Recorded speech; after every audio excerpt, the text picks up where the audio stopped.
ইতিহাস হয়ে থাকবে। দর্শক মন্ডলী, দেখছেন আপনারা এই যে টাওয়ারটি বসানো হয়েছে মাত্র 2 থেকে 3 দিনের জন্য এখানে এই নেটওয়ার্ক টাওয়ারটি বসানো হয়েছে শুধুমাত্র যারা আগত শ্রোতাবিন্দু আছে শ্রোতাবিন্দুদের পর্যাপ্ত পরিমাণ নেটওয়ার্ক পাওয়ার জন্য এই টাওয়ারটি বসানো হয়েছে, যেটি আমার জীবনে এই প্রথম দেখলাম।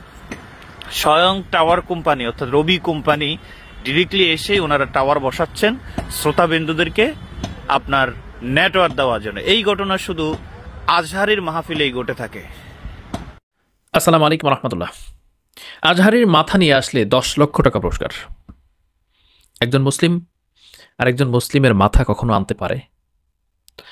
একজন ভাই আর একজন ভাইয়ের মাথা কি আনার হুকুম দিতে পারে? এটা সম্পূর্ণ একটি উগ্রবাদী, মানে এটা সাম্প্রদায়িক একটি দাঙ্গা সৃষ্টি করার জন্য, একটি জঙ্গি ভাব মনোভাব নিয়ে এগুলো কথা বলার জন্য এই যে পীরপন্থী বা পীর পূজারী, একে গ্রেপ্তার করার জন্য দ্রুত আবেদন করছে।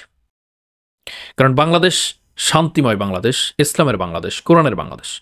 এই বাংলাদেশ যদি অস্থিতিশীল পরিবেশ তৈরি করতে চায় কেউ, যেই ধরনের হোক, যেই ঘরানার হোক বা যেই দলের হোক না কেন, তাকে অবশ্যই প্রতিহত করতে হবে।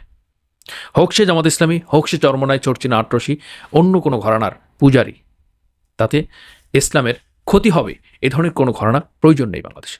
সম্মানিত ভিউয়ার্স, আজকের ইতিহাস নতুন একটি ইতিহাস। বাংলাদেশের ইতিহাসে এরকম একটি ভিডিও কখনো আপনারা দেখেননি। বিনীতভাবে অনুরোধ করবো আজকের ভিডিওটি দেখার জন্য। কারণ মিজানুর রহমান আজহারীর মাহফিলকে কেন্দ্র করে বাংলাদেশের সেই সিলেটে আমরা দেখতে পাচ্ছি 9, 10, 11 এই 3 দিন যে মাহফিল, সেখানে লক্ষ জনতার সমাগম ঘটবে জেনে রবি কোম্পানি সরাসরি সেখানে যে মোবাইল টাওয়ার ফিট করেছেন, এবং সেটা মোবাইল টাওয়ারটি এমনভাবে সেট করেছেন 3 দিন ওখানে থাকবে যে 20 লক্ষ, 30 লক্ষ অথবা 25 লক্ষ মানুষ সেখানে সমাগম করবে। তাদের নেটওয়ার্ক জনিত বিঘ্ন যাতে না ঘটে, মানে এটা ঘটে কিন্তু আপনি ইস্তেমার মাঠে বা অতিরিক্ত সমাগম যেখানে হয় সেখানে নেটওয়ার্কের বিঘ্নিত হবেই।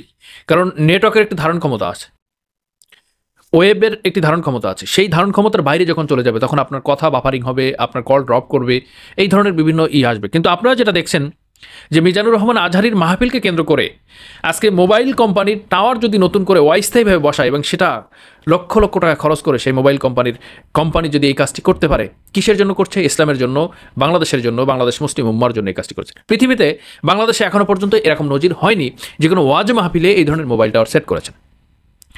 এরপরে মাহফিলের এত আয়োজন করেছেন, বাংলাদেশের ইতিহাসে এত বড় স্টেজও করা হয়নি কখনো।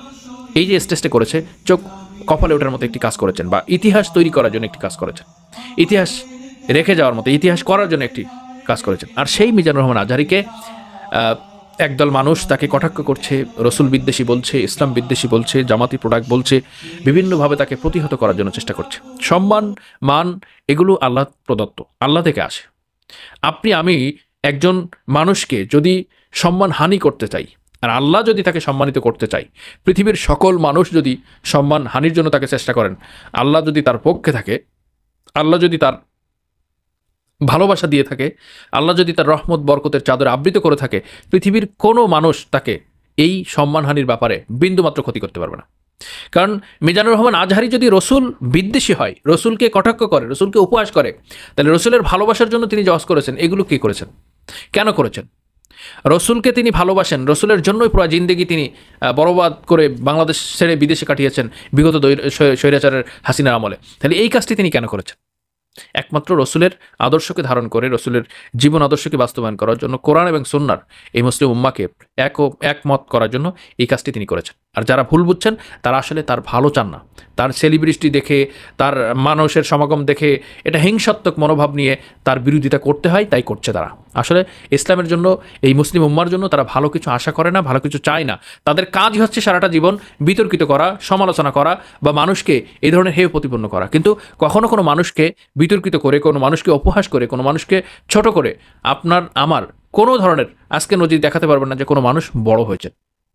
সুতরাং আজকের ভিডিওটি আপনাদেরকে দেখালাম যে মাহফিলটি শুরু হয়েছে আজকে, কিন্তু তারপরেও এই কাজগুলো হচ্ছে। আর বাংলাদেশের এই কাজগুলো কেন হবে?